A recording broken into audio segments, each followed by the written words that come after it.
Kore te iwi. This is our fourth and final event in this lecture series. It's been a roller coaster, hasn't it? We've heard from Andrew Judd, recovering racist.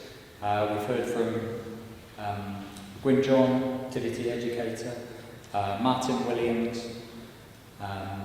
Kirsty Fong from Asians for Tino Rangatiratanga, Mary Kippenberger, Dennis O'Reilly, all wonderful speakers with all their unique perspectives that they've been able to share with us. What we need now is a perspective from different generation. We've heard from the baby boomers, we've heard from Generation X. I'm on the cusp of Generation X. This is the most millennial thing in the world ever. There's a micro-generation between Generation X and millennials, and I'm right in there, in those like 2 or 3 years where I'm neither, but both. It's magic. So, it gives me great pleasure this evening to welcome our speakers from the Millennial and Generation Z generations. We're really looking forward to hearing the perspectives, and so yeah, please allow me to introduce them. First of all, we'll be hearing from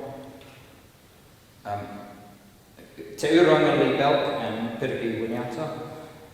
You are the directors of Kawea Law and Consultancy. Kawea supports organisations to uphold Māori rights and interests and work towards a better Aotearoa for everyone. Layla Christison works for Te Kura e Awarua Rangahau Māori Centre at EIT. Her elected papers at the University of Auckland focused on Māori health, health equity and health dynamics. She's an advocate for Māori health processes and outcomes, as well as other areas of inequity through the development of health policy and research projects. Henry Lyons is a PhD researcher and co-founder of social research and engagement consultancy Focal. His work explores the role of Te Tiriti o Waitangi in research, politics and society in Aotearoa, and what it means for Pākehā and other tauiwi who seek to be active tangata tiriti. So that is quite enough from me. I will now hand over to Piripi and Te Uranga. Would you like to come up and share the lecture? Yeah. Te Uranga? Please give Te Uranga a big hand.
It's a pleasure to speak to you all this evening, and I know that you will come of your own volition on what is probably a very busy day and a week. It's my first time joining at one of these events, and I am very pleased to see the number of people. It's something of a renewed faith in what has been quite a challenging time for Māori and for everyone here in Aotearoa. I'm also very flattered to be considered youth. And so I've tried to dress appropriately. But thank you, Nick and David, for the party and the space, and also the platform to speak to you tonight.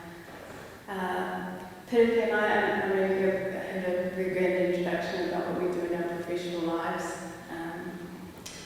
But at home we're mum and papa. I've got a number of tamariki, including our whāngai tamariki, and a lot of what we do is with them. We both grew up in urban centres, Auckland and Wellington, with my ties back to Ngāti Whātua and Waiaku in Auckland. It is home in every sense of the word, but still urban life for young Māori in the 90s and into the 2000s was very interesting. We grew up without a language, both second language learners, and have gone on to become teachers and what we call a lot of our work is in the revitalisation space of language, custom and tikanga, which has come to be recognised in our legal work as well. So we do a lot of law, but I think Te Tiriti at its core, and I've come to know this about myself, is to understand the power of words. I think about the words in Te Tiriti. I think about my ancestors who signed it, and those that didn't. But those words meant something. They had a power to traverse generations, so much so that I today still believe them, and I stand by those. And so to see you all this evening gives me that sense of renewed faith that means something to you too. I am both excited and terrified at the prospect of the next step beyond Te Tiriti into a more formally written constitution for Aotearoa. I look forward to seeing more spaces like this where people come with such an openness to understand what makes us different to what otherwise might be a little England in the South Pacific. What is special about Māori and non-Māori here in this marriage that we have on this land? Those old promises made 50 years before this church was built, and a promise to live together in harmony and to respect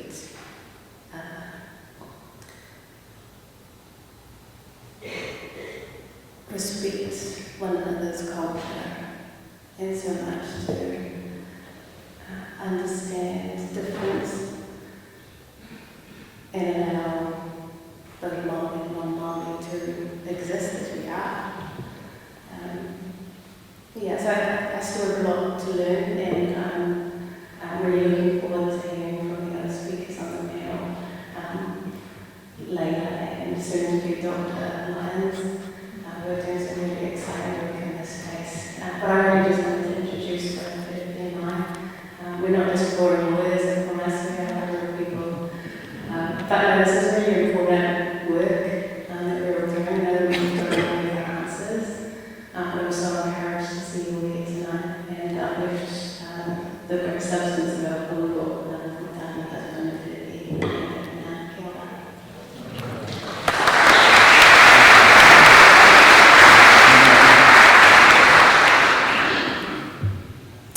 Just grab my lengthy notes.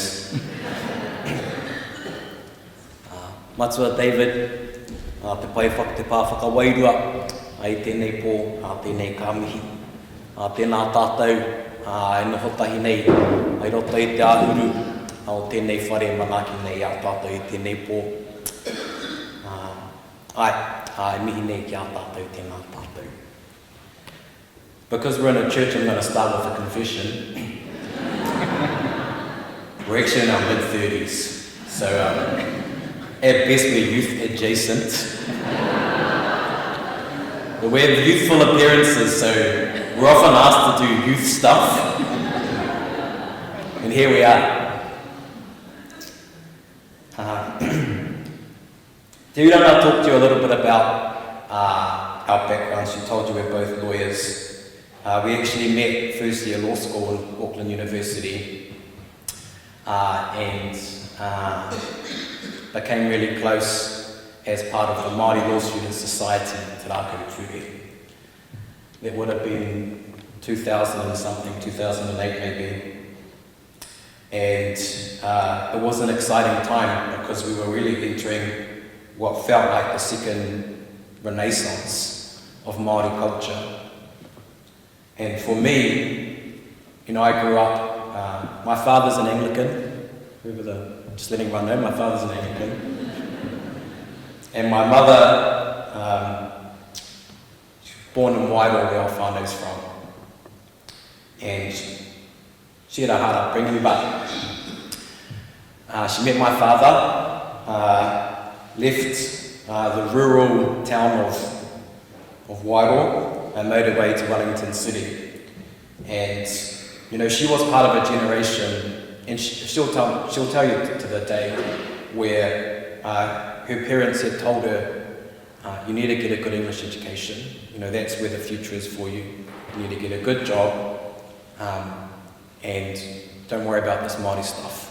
That's not going to help you in this new world we're in now. And I think she's pretty representative of a huge number of people in her generation. She'd be 60, just gone on 60, and she went on to become a teacher and an amazing mother to us 6 kids. But what she learned from her parents, she passed on to us, not with any ill intention, but simply because she believed that was the right way for us to succeed in life. It wasn't important, all this Māori stuff wasn't really important. What was important was to go to university, get a degree, and get a good job. She's changed heaps now, but probably because New Zealand's changed heaps now. And I was, of her 6 kids, I was the first one that kind of bucked the trend a bit. I left home, went to Auckland, and got caught up with these radical Māori law students, and started to see a different perspective. What I learned as a young law student was how power is distributed in this country, and the role of a constitution in distributing power. And what I learned was that things like growing up not being really active back home on our marae, not being able to speak our language, not even being able to say our pepeha as kids, was the result of some things that weren't exactly in the hands of our whānau, but were really related to some bigger things that had occurred in the history of the establishment of government and law in New Zealand, or the state legal system. And it was really eye-opening, and part of learning that made me realise what I'd missed myself in my own upbringing.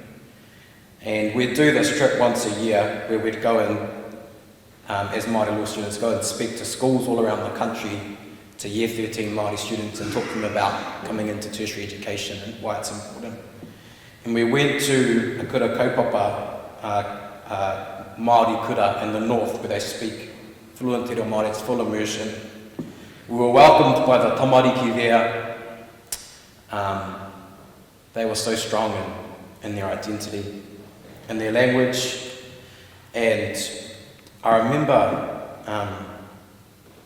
being overwhelmed at what I had missed out on in my own upbringing. And I recognised that through no fault of my own mum, my own parents, there was this big gap that I had to address. And I made a promise to myself that I'd do that, and that I'd raise my kids with a strong sense of identity, with a strong sense of knowing who they are and where they're from, on all sides of our whānau. And they'd never know that same sense of what I felt in that moment. So that's what I set out to do, and I spent years after university reclaiming our language, our understanding of our whakapapa, our connection back to home, our role on our marae and so on. And then we had babies, and our kids are so different to the experience we had as children. At this stage, there's 6 and 4 our own kids. We've got a bazillion whānau kids that kind of come and go, as you do.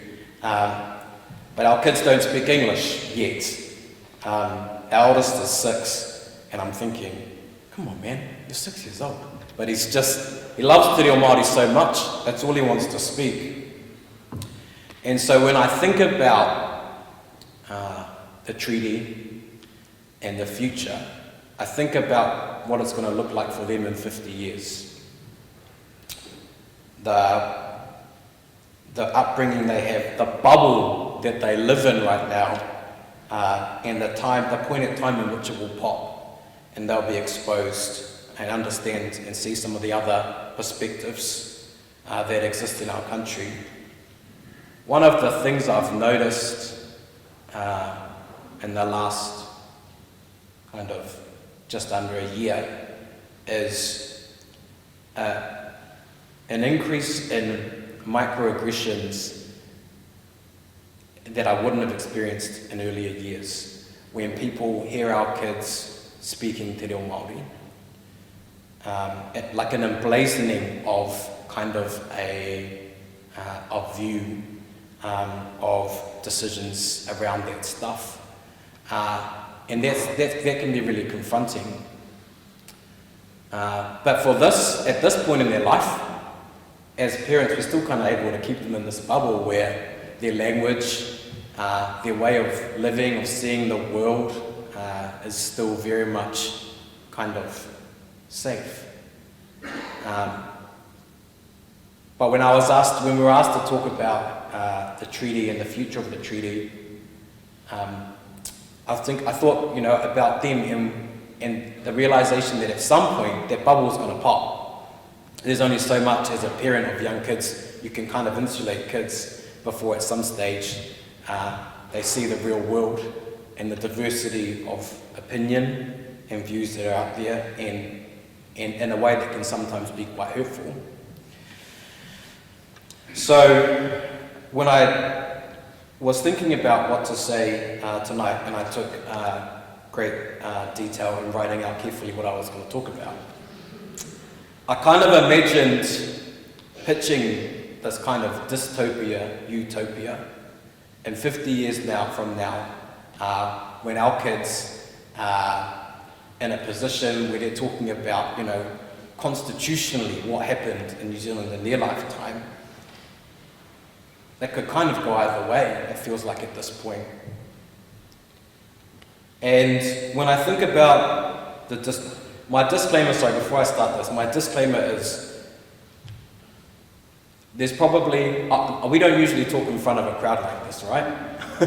That's my other confession. We don't usually talk in front of a crowd like this. We talk loads about the treaty, we talk loads about Māori rights and interests, particularly in the legal space, but usually it's either to Māori or to people involved in the machinery of government in some way who have obligations around the treaty. So there's probably amongst the people here tonight a mix of people who have come here because they're supportive of the Treaty of Waitangi or Te Tiriti o Waitangi, people who have come here because they're just kind of curious to see what everyone's talking about, and probably people who have come here with a bit of suspicion around the Treaty of Waitangi and its role in our constitution.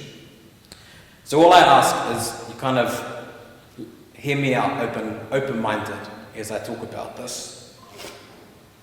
So in my dystopia, if we kind of track down this path we're on, where the treaty is either completely mangled, can't think of a better word, mashed up into this thing that it never really was, which is about individual property rights, or is completely disregarded. And in that dystopia, I see this huge kind of diversion. That divergence of peoples, of Māori and non-Māori New Zealand, has kind of already occurred, right? Through the experience of colonisation, the loss of land, of language, of culture. Lots of you would have heard about that stuff. And then there's kind of this period of reconciliation, which we saw here, and we've seen in other places around the world. When you've had that experience, you look at South Africa and the Truth and Reconciliation Forums and so on. So you have this period of attempted reconciliation. You're kind of tracking back here, where you recognise we're here, you're here, we've got to work out a way to kind of live together in harmony, kind of tracking together. So in this dystopia, instead of coming back to this place where we find a way where we all can kind of live together, celebrate what we have in common, and celebrate the things that make us unique. Instead of coming back to there, we shoot away and there's this huge divergence. And in that divergence, the distrust grows, the ability to live together as a single community grows. We have a greater divergence around how we do things, where we go to do things, and all that sort of stuff. We have a huge focus on economy, on property, and a loss of focus on connection between people and place. And we kind of end up in that space where you see in American politics where it's Democrats and Republicans, and you don't talk to each other. You don't eat dinner together, you don't speak together because you're a Democrat and I'm a Republican, and we're at other ends of the spectrum. That's kind of the dystopia that I see when I think about this pathway we're on, where we see the Treaty of Waitangi as something that divides us, and then we lean into that division and we push both sides out. But then I think about the utopia, and that's the reverse, where instead of seeing it as something that divides us, we see it as something that brings us together. And if you think about it, it's kind of all we've got to really bring us together. Whether we like it or not, that was the closest thing we had to a constitutional agreement in writing at the establishment of our government. And in that recognition of it as something that brings us together, we find a way to celebrate the things that are unique about each other, both as Māori and non-Māori, to come together in the common spaces of common aspirations. We find the things that, as people that live here, all of us can kind of be on board with. And the things that are unique to us, maybe not everyone wants to be fluent Māori language speaker or a kapahaka exponent or active on a marae somewhere, but we recognise and celebrate that as important for a group of people and vice versa. And in that utopia, we see a lot more space for harmony, and instead of being like in that space of polarised politics where we don't sit down to eat dinner together, it's the reverse. There's always an openness and a willingness to discuss. That utopia, I think, can happen, but it's kind of on us. And when I say us, I don't mean us as Māori, because we're a minority population here, ultimately, and we live, at the end of the day, in a democracy. So when I say us, that utopia really relies on us working with allies to believe in the promise of the treaty, which is around unity. Not unity as in sameness, which is something we hear lots from the House of Representatives at the moment. We hear lots of talk about segregation and unity, but when it's talked about like that, often it's talked about as a refusal to assimilate into mainstream culture or dominant culture. But I mean unity as in a recognition that we have different ideas of what success looks like in some areas. We have different things that, ways perhaps that we see the world, that we see things like faith and so on, but that doesn't have to be something that drives us apart. We can create this concept of inclusivity. The treaty's really all we've got to do that, and everything that falls around it in terms of the Declaration of Independence and all those things, the treaty's all we've really got to do to create that sense of inclusivity here. And so really, when I think about the utopia, it's the foundation of all of that. When we started to kind of hear more and more around this rhetoric, and we watched the campaign into the last election play out, and it kind of felt like a rerun of the Don Brash, Helen Clark saga.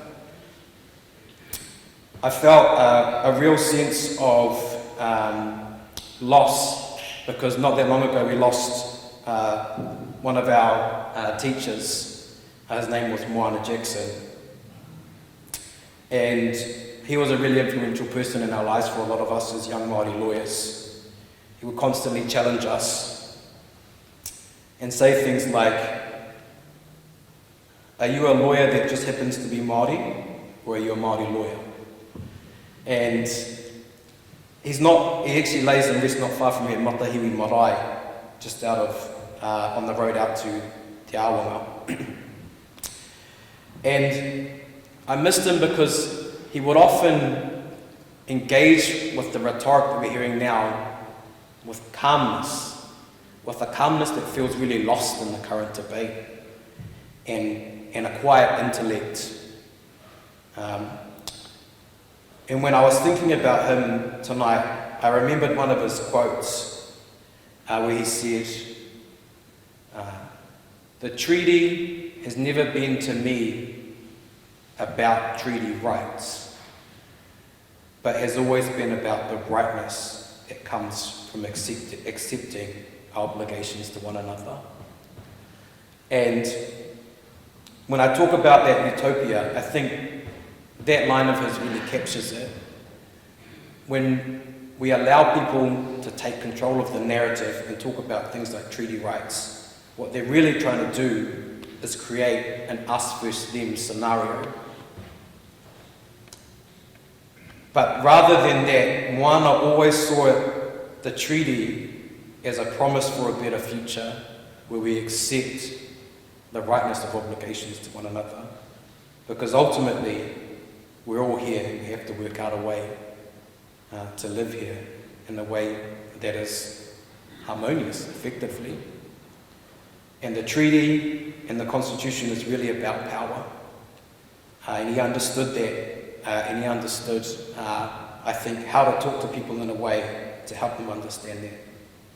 So that's what I wanted to share with you all tonight. I hope it's been helpful. I know there's a chance for us to talk again in the Q&A section, so I'll leave it there. Tēnā koutou, tēnā koutou, kia ora koutou katoa.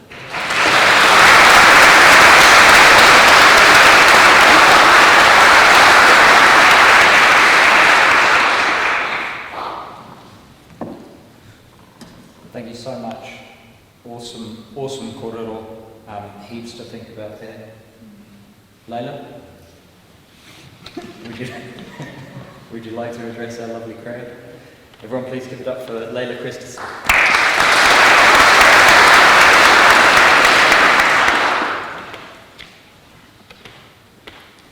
Tēnā tātou katoa, ko tēnei maka ko kotirana he whakapākaraga mai, engari ko te mātua māua te whenua tūpū. Ko rauhine te maunga, ko ngaruro mukotuaro ki ana tira te awa. Kei ahuriri au e no moana, he kairanga hau te kuru I awaroa. Ko Layla Christison tōku ingoa. Kia ora tātou, my name is Layla Christison, and I currently work as a research assistant at Te Kuri Awaroa Rangaho Māori Centre at EIT. I must admit, I'm probably not quite as eloquent a speaker as the two speakers just before me, so you may have to bear with a little bit. Right, so started. Today as we gather here, I feel quite inspired. It's quite cool seeing all of you here coming to seek knowledge. You're not waiting for it to be imparted on you. It's an active action, and I think that is something that you should all be very, very proud of. I know it's not an easy space, and it can be really uncomfortable, especially for us Pākehā. The topic we are here to address today is one that is too often bypassed or put in the too hard basket, simply because we prefer to remain in our comfort zones. Te tiriti o Waitangi is a topic that resonates, and should resonate, deeply within each of us, especially given its profound significance in shaping our collective future.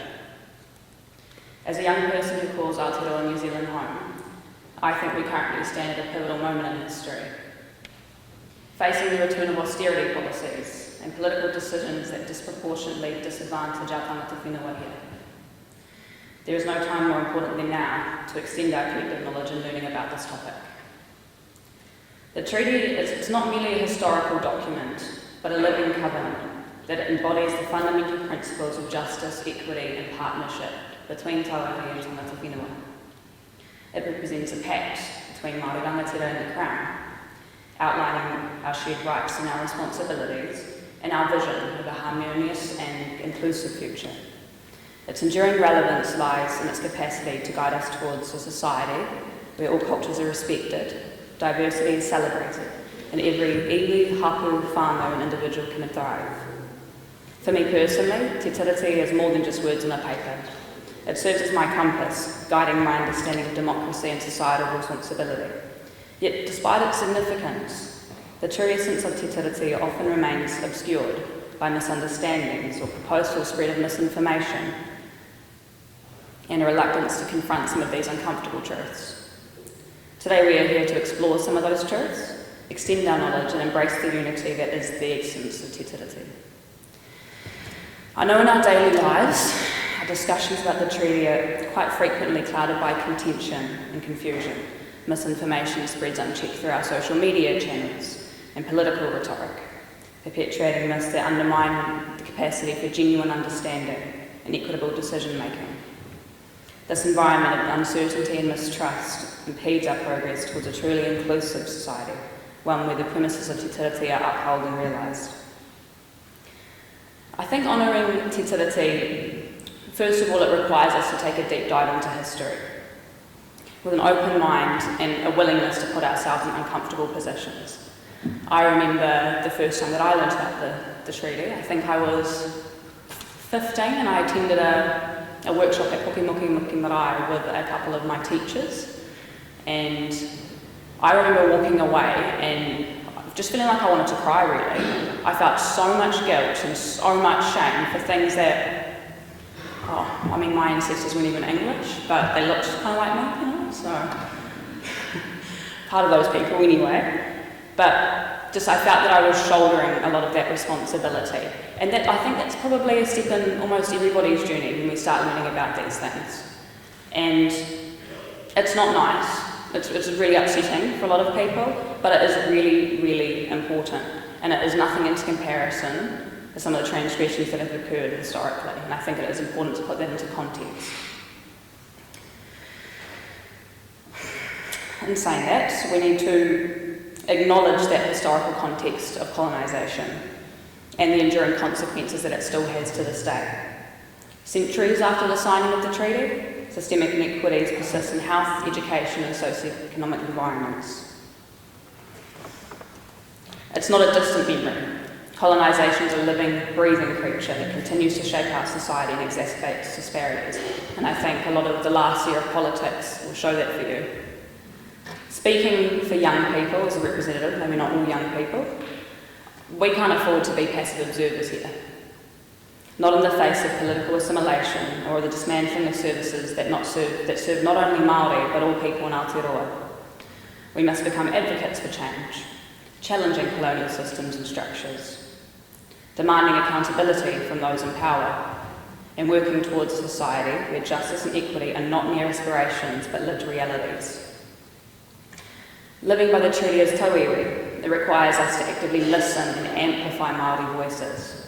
It necessitates recognising their inherent rights as tangata whenua and collaborating towards genuine partnership and shared futures. This commitment goes beyond superficial gestures or tokenism. It is about fostering a culture of respect and understanding with one another, where all of our values and cultural diversity is celebrated as strength. And part of this commitment is hard. Part of it involves recognising your own privilege. I know this word can be a bit fronting to some people, but it is a key component of our genuine self-reflection willingness to learn. You cannot change your race, your ethnicity or your culture, but you can acknowledge that in many aspects of life you may benefit from it. The work towards creating a society that presides on the principles of utility requires humility to admit when we are wrong, courage to confront uncomfortable truths, and a dedication to continuous self-education. It demands that we challenge our own biases and privileges, while we actively work to dismantle the systems that perpetuate inequities. By embracing these principles, we pave the way for a more just and equitable Aotearoa, a place where everyone, regardless of background or identity, can contribute to our collective future. So let us envision a future, or a utopia, perhaps as Piripi said, where justice, equity and partnership are not just abstract ideals, but the foundational principles that guide our everyday actions. As a young New Zealander, we have the opportunity, and indeed the responsibility, to shape the future. By honouring the treaty, we embark on a very practical pathway towards a society where everyone can thrive, where every voice is heard, and where every individual is empowered to contribute. This future is guided by the treaty and its, one of diversity, where we all feel a sense of belonging. It is a future where the principles of koanatanga, tino rangatiratanga and oretitanga are respected and upheld. And not only just upheld and respected, but embedded in the very fabric of our society. In this vision, it requires collective action and commitment from all sectors of society, across government, business, education and community organisations, and most of all from you.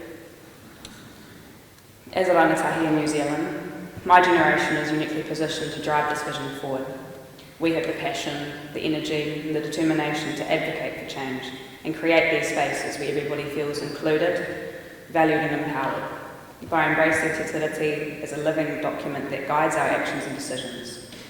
We can build bridges of understanding and forge partnerships that both acknowledge past transgressions and transcend cultural divides. So in conclusion, let us embrace this challenge and this opportunity of learning about the treaty. Let us educate ourselves, advocate for systemic change and cultivate a culture of respect and inclusivity. United, we may pave a way towards a future where these principles of utility inspire us to create a society that reflects our shared values of unity, equity and partnership. Nō reira, tēnā koutou, tēnā tātou katoa.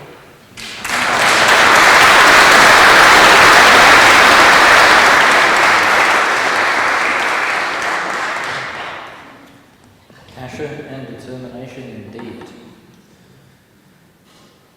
Mr. Lyons, can I invite you up to the microphone? Everybody, Henry Lyons.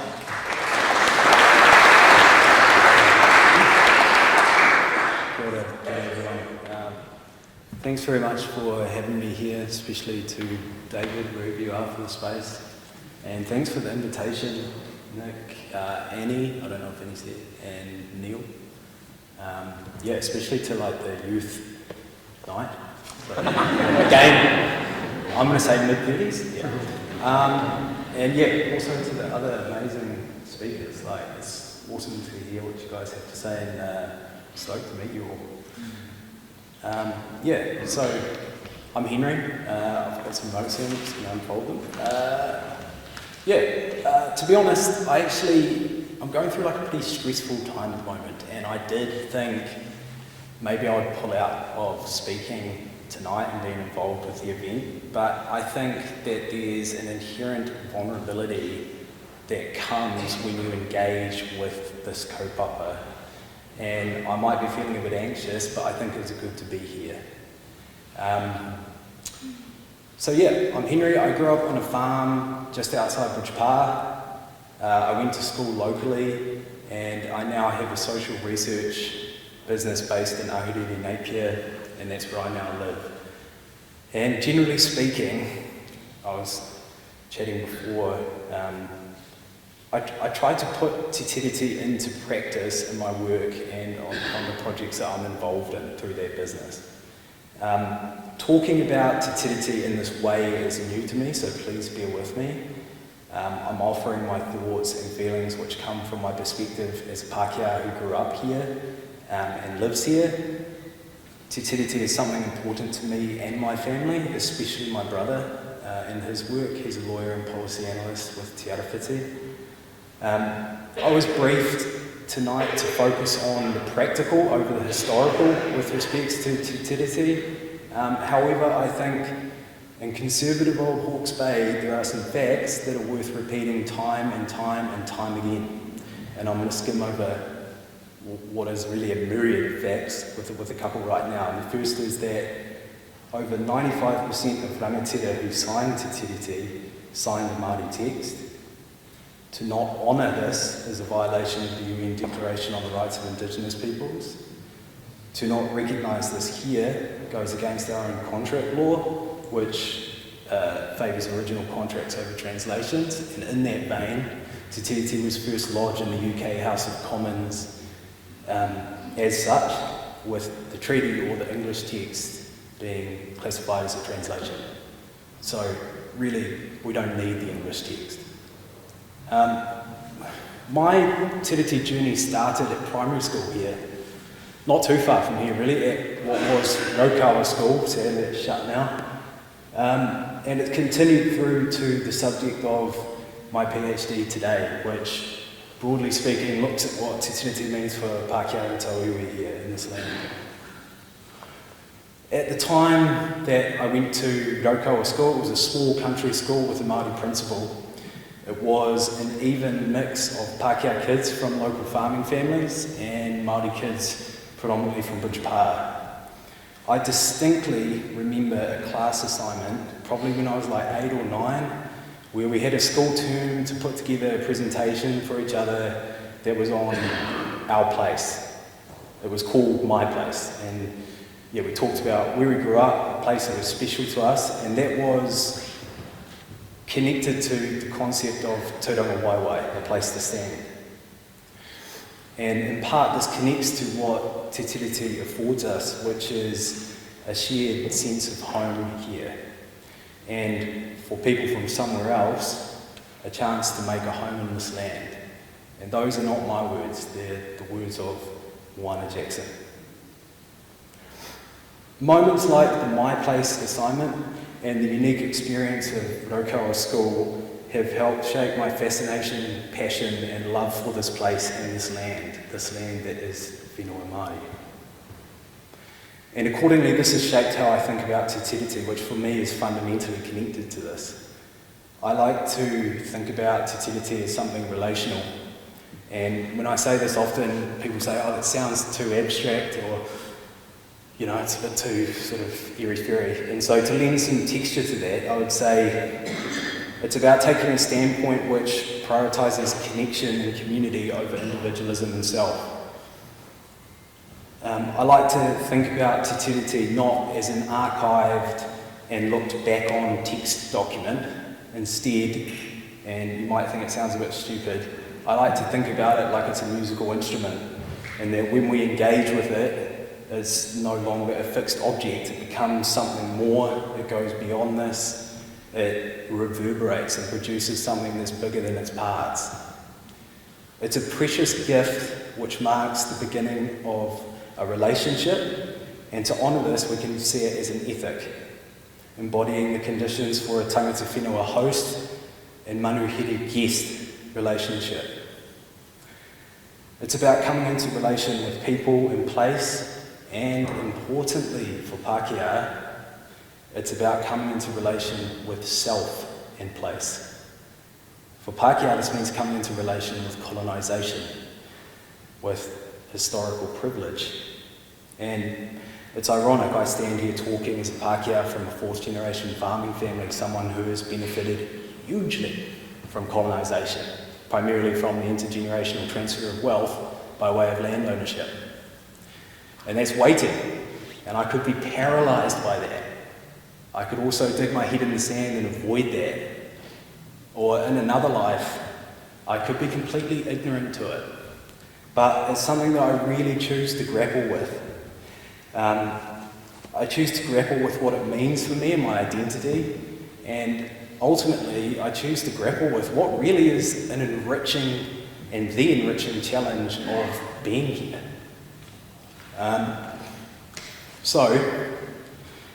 Te Tiriti centres Māori as tangata whenua and hosts and positions people from somewhere else as manuhiri and guests. But right now, the guests are acting like the hosts. So, for Pākehā and Taurui, honouring Te Tiriti is for sure about getting out of the way. But it's about getting out of the way and walking alongside. Pākehā doing the work, absolutely learning and educating ourselves to be responsible and safe. Also Pākehā doing the work, showing up and engaging while relinquishing control. So what does this look like in practice? It's about centering people, and for me in my projects at work, it's about centering relationships and being collaborative. And this is so often far easier with Māori and in Māori spaces. Spaces like marae, Māori, working with Māori-led teams and organisations. The real challenge is operating like this in Western Eurocentric Pākehā spaces, where in my experience there's a heck of a lot of personal and structural resistance. And this is where I'm at right now. Like, this to me is the biggest thing I'm struggling to grapple with. Trying to navigate this at the moment, especially when I think about recent projects that I'm working on and when they involve local government entities. I'm very fortunate to have a kaupapa Māori researcher, mentor, collaborator, friend in Dr. Fiona Cram. Her work is hugely influential and I highly recommend checking it out. Fiona and I meet monthly to discuss these challenges and the dynamics I've referred to here. Recently we co-authored a chapter together called He Rangaho Whiria, which translates to the research braids. And at its core, the chapter offers 3 overlapping steps for guiding Tiriti-centred research and relationship-based approaches based on our experience with our respective projects. I like to think, hopefully, that it's applicable to general engagement with Te Tiriti in practice. It's not an intensive, complex, jargonistic framework, and I question the need for these. We already have Te Tiriti, and that in itself is a framework. I won't get much further into the chapter here, but I'm always happy to talk further if anyone here is interested. But really, Treaty-Based Future is about independent Māori-led constitutional transformation. A treaty-based future fundamentally requires structural, social and political change. And the foundation of this future lies in Mātika Mai and the radical generosity that's extended in this amazing document and by Māori throughout the course of history. This work is challenging and this work is for everyone. Yes, absolutely, for us youth and older, it's about the next generation and educating for the next generation. But it is about everyone. Everyone has agency. Everyone has a vote at least. And several of our political parties right now are supporting constitutional transformation. Everyone has power to lend in this important and deeply enriching work that at its essence is about a love for this place. A love that's not of awe and appreciation. A love which sits on a deeper plane, a bind that underpins the enveloping sense of replenishment and responsibility that comes with this place feeling like home. Thank you.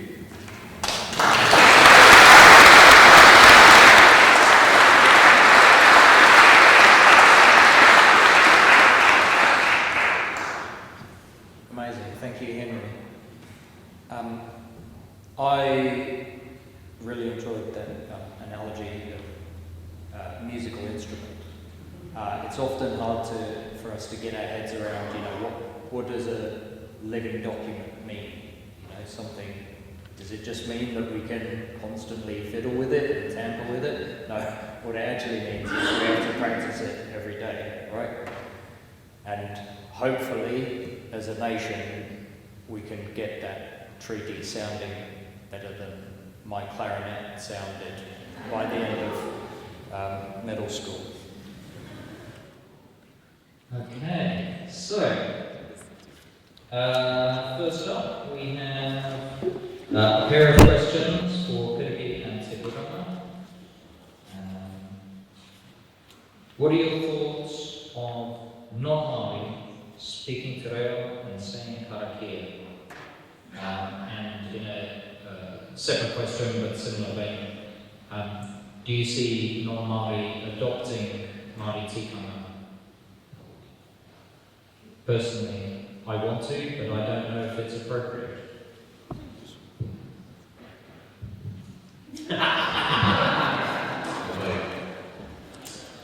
First question, big fan.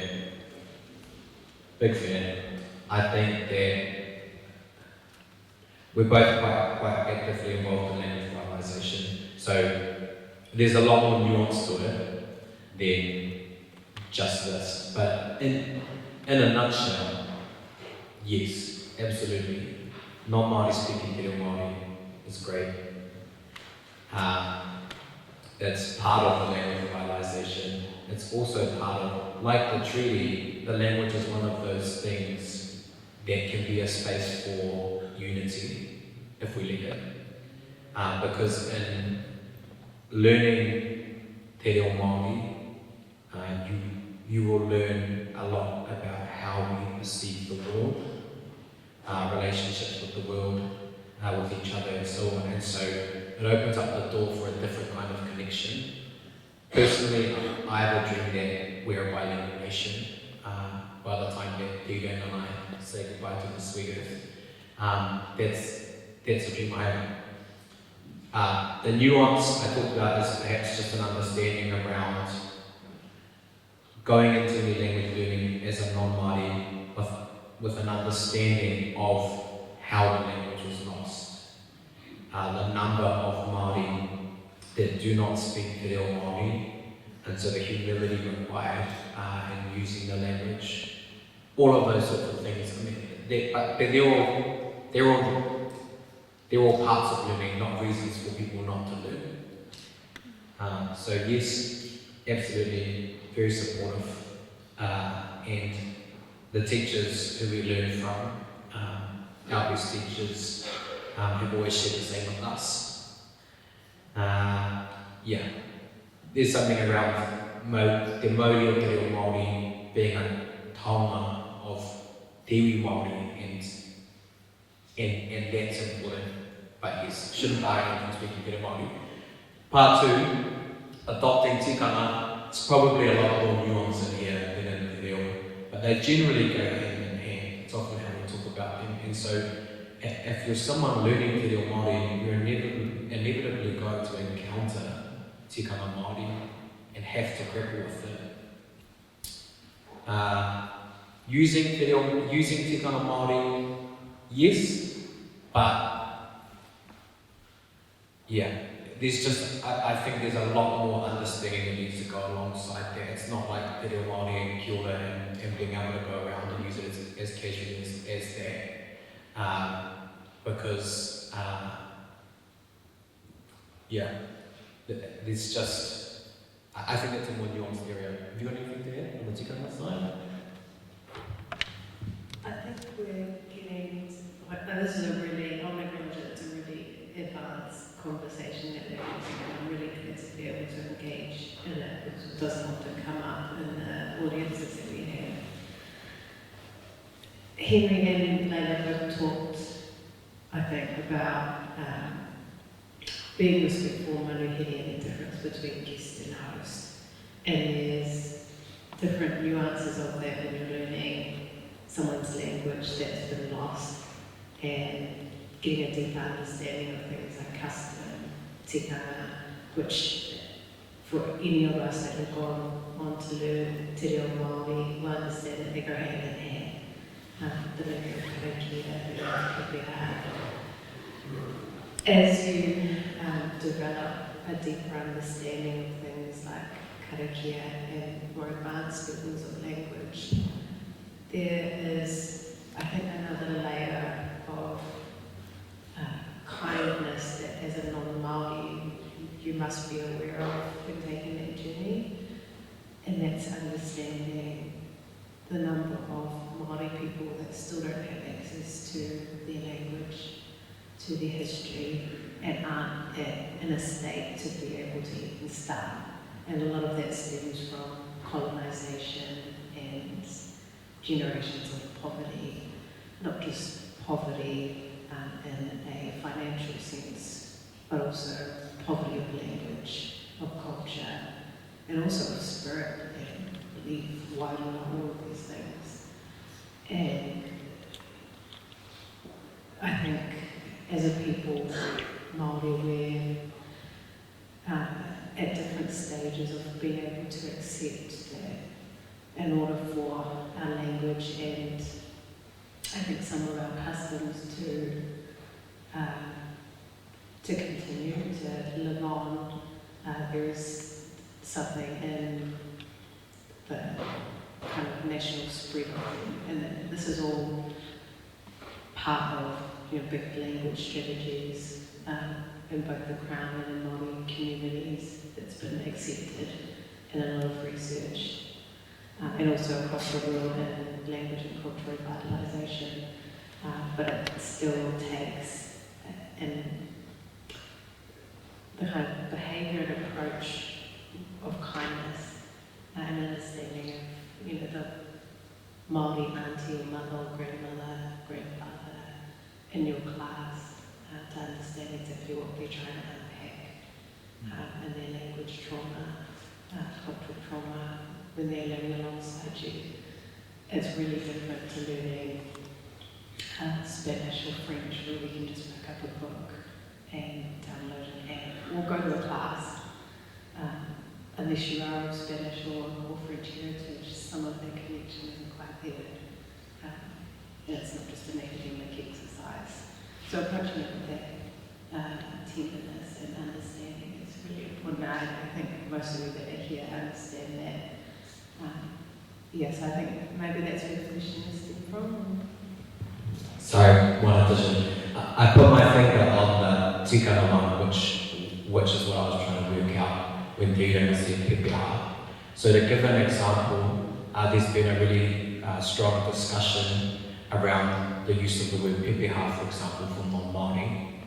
And one of our national language champions, Lady by the name of Papa, recently spoke at Uranga Turanga Waiwai, which was a hui hosted by the King for Māori to talk about the culture and response and so on. And she said, whakahoki o te tapu o te reo. So some of the tapu of words in te reo and tikanga have to be protected. And pepeha was the example she gave. And she talked about pepeha as a unique tikanga where tangata whenua are referencing connections to place based on whakapapa and the need to create a different term for non-Māori doing something like a pepeha, which references connection to place, but not through whakapapa in the same way that pepeha does. And so when I was talking about that kind of nuanced space in the tikanga realm, that's the kind of stuff, and we're still, I think, as a people, kind of grappling with some of it ourselves.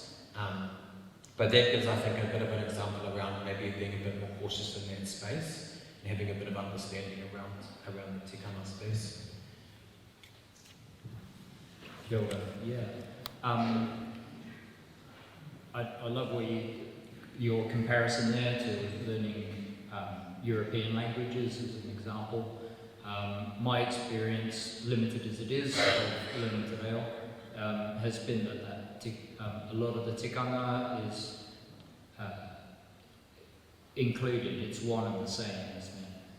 When you learn French, or you learn German, or you learn Spanish, you learn, I always say you learn the directions to get to the station and how to read the menu, basically. Real practical stuff. But, and I've never learned a language like te reo Māori where you're learning kiwaha idioms and whakataiki proverbs from day one. Like it's completely unlike learning any other language. Layla and Henry, would you like to add anything there about Aotearoa as a bilingual nation? Yeah. Kia ora again. I think the only thing that I want to say is about that relationship between Te Reo Māori and Tikanga. I mean, I speak as a Pākehā, as someone who's been lucky enough to be surrounded by Māori who are willing to teach their language to me.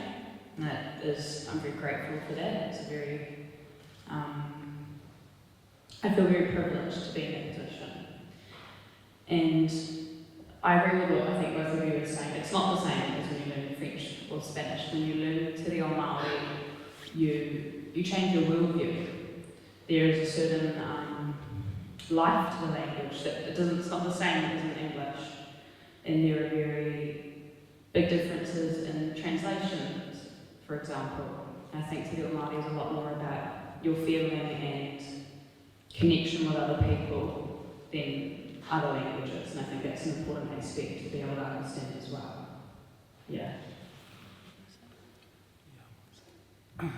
Yeah, I echo all comments, especially for later now on that. Like, for me, like, I feel like the time hasn't been right to learn Te Reo Māori. Like, I've kind of chosen to approach it like to come at from more of a relational angle and to try and understand the meaning of words as I encounter them, rather than kind of jump to sign up for a class. But that's just how I'm feeling at the present time. Yeah, I think there's a real weight that comes with it, as you alluded to, the difference between learning, another Western language. And yeah, I think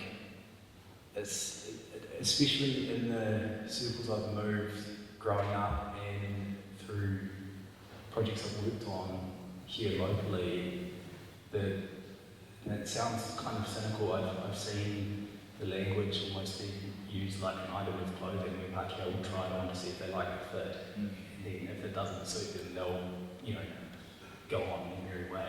And that doesn't sit well with me, and that's right at the moment with it all. Thank you.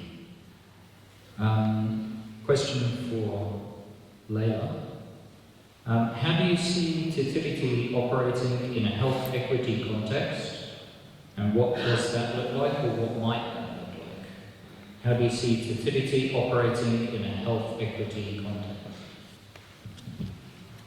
Oh, that's a big question.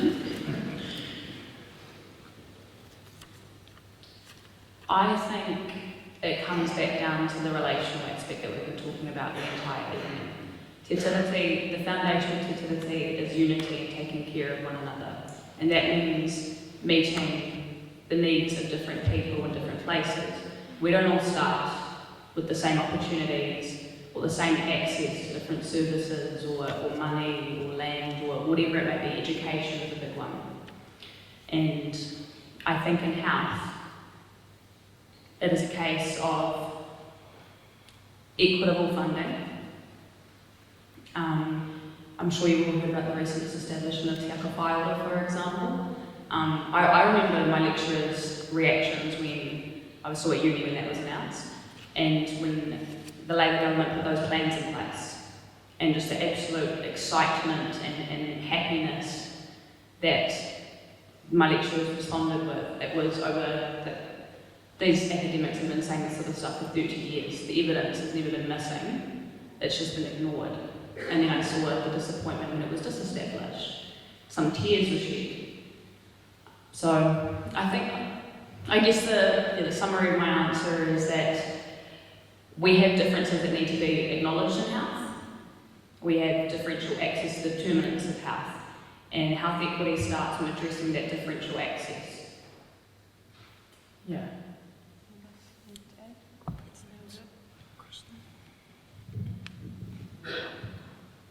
There's another health question, which I think is for everybody, so I'll just go to that. What negative effects have we seen so far of the dismantling of Te Ako Whaiora, the Māori Health Authority? anyone and everyone. No, I don't know if we have any like research results thus far, but I think we will see a continuity in the inequity in our health outcomes and our life expectancies, as we've seen in the past. And instead of those inequities growing smaller and being mitigated, they will continue to stay as is, and I mean, to be perfectly honest, under the current government, probably get worse. Yeah, I think that's what I can say. The disestablishment is bad. Bad for everyone. It's bad for Māori, it's bad for all of us.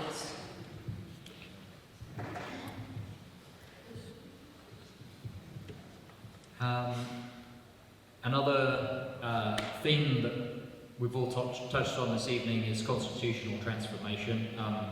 I was waving my mantika mai around earlier. Should responsibilities and obligations be the two central objectives of Te Tiriti? And I'm going to extend that question to include, a future constitution is probably more like it.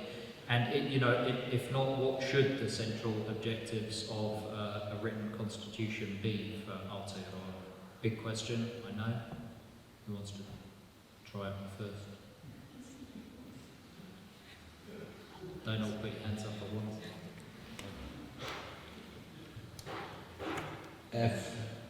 If I think about Matikia Mai, what you talked about earlier, it's kind of like the implementation plan for Te Tiriti. And effectively, when you really break Te Tiriti down, at its heart is partnership. At its heart is partnership. An agreement between British Crown and Māori who had established themselves as a lawmaking body and initially declared themselves as an independent state. And so when you look at it in the context of the Declaration of Independence, there's lots of differing views, and I'm not saying either one is right or wrong, but some will say it's an extension of that Declaration of Independence. Others will say it's a softening of that and a willingness to enter into some kind of partnership. Others will say it's like somewhere in the middle where it's a recognition that Māori had the right to continue self-determination, but the British Crown needed some way of governing those people who were here, who weren't Māori. And so, when I think about what really should sit at the heart of it, to me it has to be something around partnership that can't get lost, and that's really what's under attack most, I think, in the current attempts to redefine what the treaty is. Really, it's about removing any concept of partnership between collectives and focusing on individuals. And so, if you were to talk about what really was at the heart of Matikia Mai, what you talk about is this concept of relational spheres. And so relationships, yeah, it kind of sits into that, but relationships in the context of partnership. And so it talks about a sphere of rangatiratanga, which is the continued right of Māori self-determination, to define what success looks like for us as Māori, and to be able to continue to strive towards that. A sphere of kāwanatanga, the role of government to administer laws in a way that government does to subjects of the New Zealand state government. And then an overlapping space, which is kind of the partnership space where effectively these two spheres meet. And that to me is really what the foundation of any kind of constitutional document is, if we were to move towards that.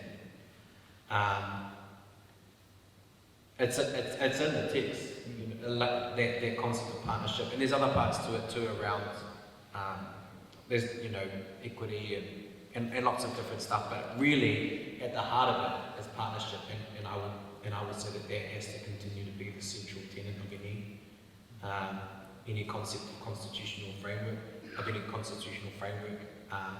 a partnership, and from that partnership is kind of those things that as a nation we work towards.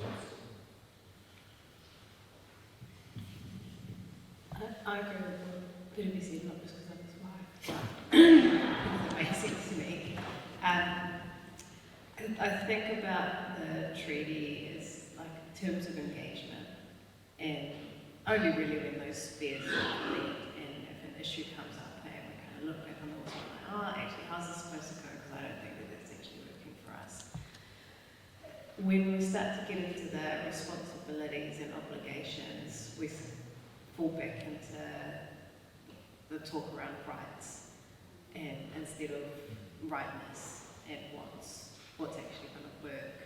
We start to get into the adversarial space, and everyone lawyers up, which has become, I think, for my people across the country, a very normal thing to do now.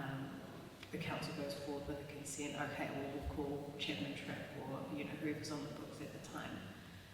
And that it actually cuts off the relationship aspect of partnership, and we're no longer talking to each other, just got lawyers being paid, and I'm making myself redundant, I know, but in the best way possible, because at core it is all about relationships and connectedness, making sure that things are mutually beneficial, understanding one another, and that's all around what Piripi's getting at, is partnership being at the centre of this new constitution. Yeah, Henry, responsibilities and Yeah, obligations. just really briefly. I mean, responsibilities and obligations sound a lot to me like what comes part and parcel with individual property rights, which to me is not a great direction to be heading in when we're talking about constitutional transformation. And I totally echo Piripi's words there in terms of my ticket might being an amazing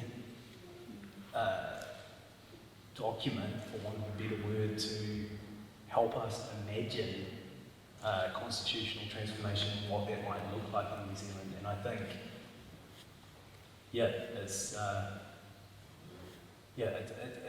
about really, the relational aspect of that. And I think we've got so much, especially when I think about, from a Pākehā perspective, and I use that word Pākehā intentionally because there's, for me, it's a very incomplete concept as an identity, and that speaks to the work that needs to be done. Especially when I think about my own communities here locally, and getting to that state where we're capable of actually understanding how relationships work, what that means, beyond ourselves, what that means in the ways in which we connect with the environment, with one another.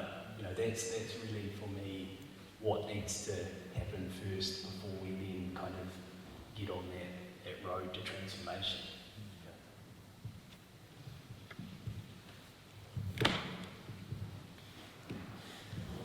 Yeah, so that connection, not just between tangata whenua and tangata tiriti, but also between humans, the environment, and the structures that we will create in and around our society. So as tangata tiriti who call New Zealand Aotearoa home, will our grandchildren still be guests? Will our grandchildren still be manuhiri?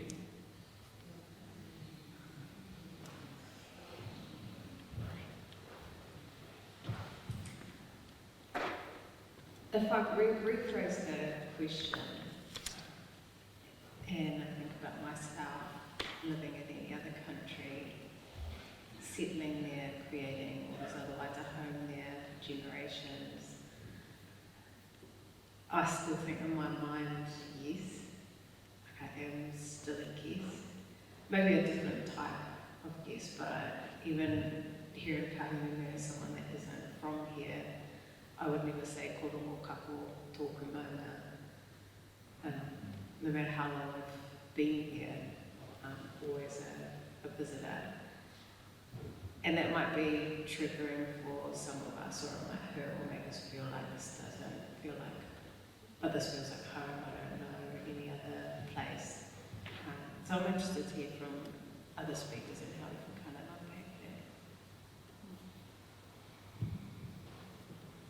I'll just say before I pass it over to the other two, I don't know that those words translate well the concept of manuhiri.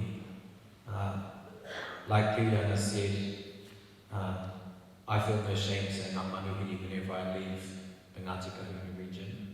When I'm living in Wellington or Auckland, studying, I don't see myself as, I see myself still as manuhiri. But that comes from perhaps from a perspective where we use those terms to reference whakapapa, because fundamentally our worldview is shaped by whakapapa and whanaungatanga, relationships, and not just whakapapa in the genealogical sense, but also in the lateral sense of connection to mauna, awa, and all these sorts of things. And so, although in English it feels like, I don't know, that question can almost sound like, at what point do I have a stronger right to say I belong here than someone who's just moved here from wherever? But it doesn't, it's different because we're not asking about, we're talking about two different things, I think, when we talk about those things, like a fifth generation family in America talks about themselves being an American because they reference that through connection to nationhood, a nation of America. But if we asked one of the indigenous groupings of people from there, they probably still reference them all as manuhiri, but they don't really ask them. Americans would talk to one another and talk to themselves about being Americans. They're just different ways, worldviews and ways of describing connection, and so I think we need to reframe how we talk about connection in that context as opposed to guests and how long you're a guest for and so on to something else, which fundamentally comes back to those spheres in Mātiki Mai, or the partnership and tiriti, which says tangata whenua is tangata whenua and tangata tiriti is tangata tiriti, and that doesn't, as opposed to seeing it in a different way. I think that for me that's more helpful, because like Moana said, and it was referenced earlier, the treaty is what gives a right, an ability for people to call this place home. And so I think that's what we're really talking about, the right to call this place home.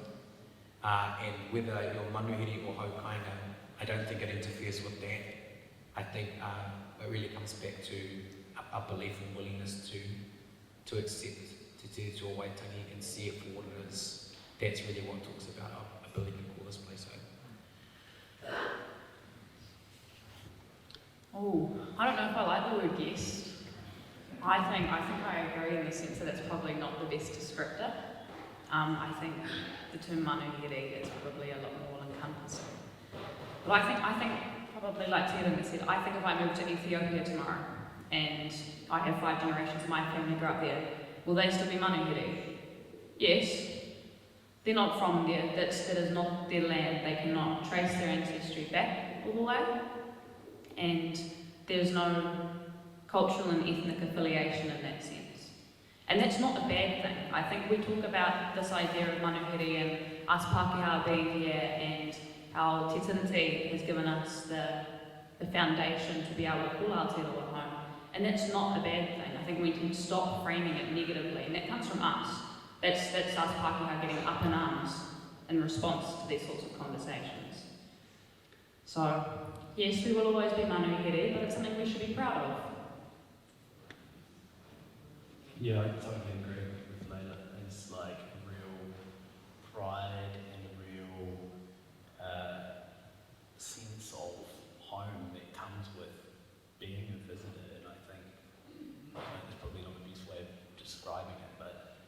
on the concept of manuhiri, I don't begin to act like I know the full tikanga in the way in which that burden is applied.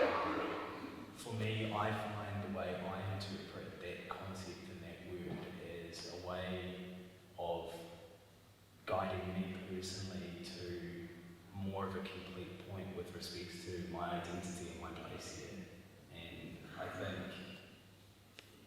to kind of echo what we've all been saying broadly, it's ultimately the relationships and connections that you make in place with people that will shape who you are in a place.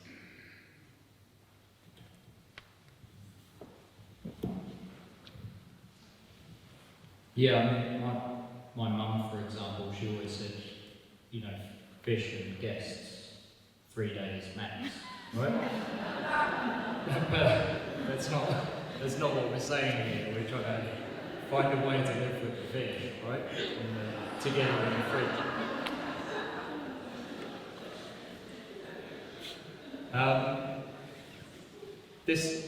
I like this one because it's simple, but it encapsulates what we set out to do with these talks and what I expect a lot of people are here for.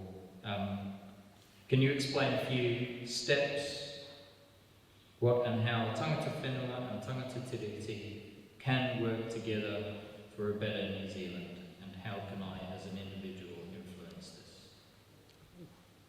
So practical day-to-day steps for living te tiriti in your day-to-day life. I look forward to all of you making a book club and going through page by page of my ticket line. I think there's lots of things that you can do, things that people are already doing, like setting up this forum, attending, creating little networks and communities where you can have these conversations and understand a bit better like where we're at as a people. Like we've come such a long way as a country, and there's a lot of change happening, and then there's also a lot of resistance to some very ugly change that's happening at the moment. So I think understanding where you sit and where you can stand up on the kind of spectrum of what's happening at the moment is really important. There are things around language, awareness that you can do. I think that's where, because it's connected to a lot of the work that we do, where I can see a lot of the positive action happening. If I could just pick one thing that I would see as being really helpful from tangata tiriti and allies right now, it would be to use your voice and to meet disinformation with truth. Because for the most part, the Uranga and I live in that bubble I talked to you about, in an echo chamber where we are not likely to encounter differing views around te tiriti and constitutional reform and so on. Solely because of the work we do, the kind of clients we have, where we spend our time and so on, all that kind of stuff. So we don't have a lot of reach into the places where a lot of that political rhetoric around te tiriti is going. But there are a huge number of people on the fence who are easily swayed by the dialogue of the time, and the dialogue of now is that the treaty creates division and for too long has created some kind of special privilege for certain people and so on. And as long as that narrative goes unchecked, it grows. And so it's much more likely that that people here are going to encounter in their own communities, that kind of conversation, that view, and I think that it's so important that that's challenged every single time it comes up. I don't mean in an aggressive sense, but I mean in the sense of to state the facts that you're aware of and to be aware of as much as you can. That's something that a lot of us just won't be able to do because we're not there, or people will see us and not want to say that kind of stuff in front of us, all those sorts of things. But many of the people in this room will be exposed to those conversations and have an opportunity to respond to them. And I think more than ever, that's what's needed right now, is to meet that rhetoric with truth and to speak about the treaty in a positive light, because it's not being spoken about in that way in a lot of the forums, which reach people through media and so on at the moment.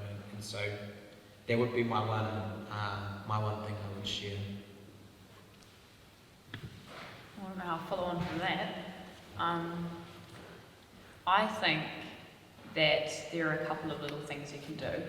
I assume most of you probably quite enjoy reading the news. One thing that you can do is switch up the narratives that you are reading online. Websites like Te Ao Māori News that RNZ runs, or the Spin-Off. You don't have to agree with everything that is written, but it is incredibly useful to read the perspectives of other people, and it is really important to challenge your own thoughts and beliefs. And the second thing I think is really important is, like Piripi was saying, he might live in his in your bubble. Sounds like a really nice bubble to live in, by the way. But I don't. I regularly encounter people who would vehemently disagree with everything that has been said tonight. And I think the way that you approach those sorts of conversations is you ask questions. You ask why. Why do you think that? What beliefs do you have? Or what facts do you know that you found those beliefs on? And asking those questions and teasing things out of people and making them realise the instability of their own perceptions in certain situations. That is a very good way to do it in a manner that is not too confrontational as well, because we all know confrontation can be a bit uncomfortable. Yeah, me? Yeah, again, hard to really, off the top of my head right now, add anything to those comments other than to echo them and to add in terms of sources. E Tangata is a great source as well. So many people have read this book now, but there's a great gateway to kind of the decolonisation, Te Tiriti discussion. There's a Bridget Williams books has amazing selection of texts that are super accessible, like one that was put out I think in 2020 that has a great chapter by Moana Jackson and it's called Imagining Decolonisation. There's like books. Right, and yeah, like to Piripi's comments, for sure, like it's about meeting disinformation and misinformation head on and having those conversations. Like, yeah, I mean, growing up in Hawke's Bay and moving in the circles and networks that I've moved in, it is so conservative here. And I guarantee beyond Bridge Park, up my road, probably 90% of people that live on that road voted AT. So it's like, there's a lot of conversations to be had, and they can be difficult, but they're worth having.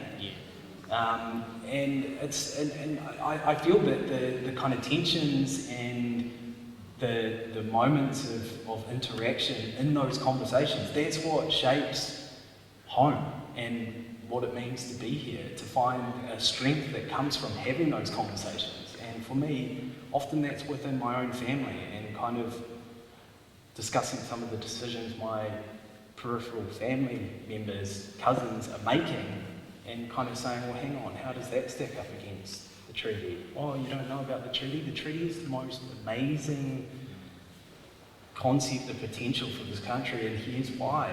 You know, there's, especially in my research projects, I find it really, you know, it can be extremely frustrating, and you almost hit a wall with it, where, especially when you're moving in what I would say a white space, that's Western Eurocentric Pākehā spaces, you tend to come up against the mentality from older generations that that the Western way of doing things is the only way. And that's just not true. And it's about calling those things out. It's about having conversations around little nuances like research and science and what information is and how we come to know things. You know, it's not all a Western way and an individualistic way of doing things. You know, knowledge can be something that comes about through relational collaboration and through relationships. It's not just about a researcher rocking up with a notepad and being an objective observer. That isn't the only way to know something. You know, relationships are so powerful.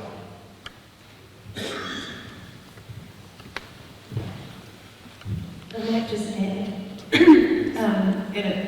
I want to give an example. Someone else gave an example tonight.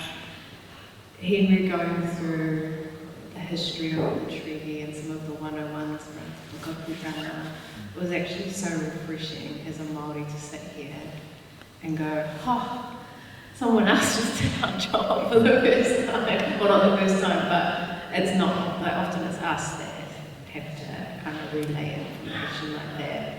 So it was nice, you can actually do that, you can lift that burden off Māori. And there are other times that things like karakia or mihi or nai when it's appropriate and doing the scan of the room and think, oh, you know, if there is a Māori person present, to then offer and see, without putting the burden on them, but kind of sharing that sort of space. I think that's something that you have the power to go away and do. And my last point is just to be kind to yourself too on this journey and look after yourself when you're engaging. And what can be really tough conversations, sometimes with your own family, your own friends, workplaces, all of these places that you engage in ways that we can't because of this bubble that we live in and people aren't as upfront or forthcoming with the same conversations.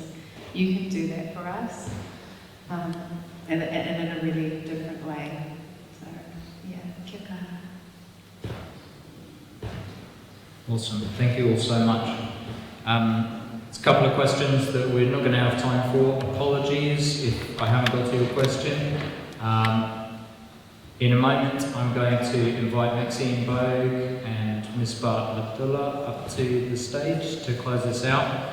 But first, please give it up for our amazing, eloquent guest.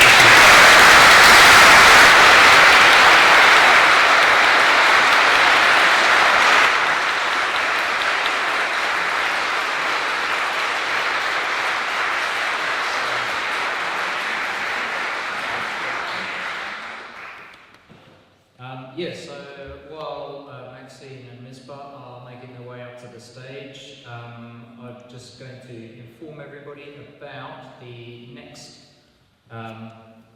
things you can do next that we or people we know are organising. Papatuānuku Rising is a March for Nature that's happening in Napier from 1 o'clock on Sunday.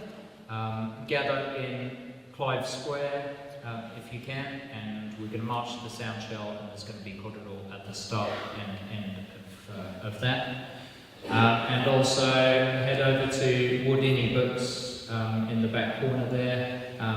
Apart from selling all the amazing books and texts that have been mentioned tonight, they've also got information about some tiriti workshops that we've queued up. They're very affordable at $25 each. There's going to be one in Hastings on September the 28th and one in Napier on October the 5th. So that is real. If you feel like you need an introductory course to tiriti and he whakaputanga, then I don't know how you've made it through this evening, but kia kaha well done. So yeah, anyway, that's the QR code's right there. Yeah, Misbah's a very good friend of mine.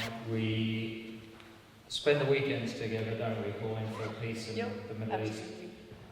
So yeah, it gives me great pleasure to welcome him to the stage.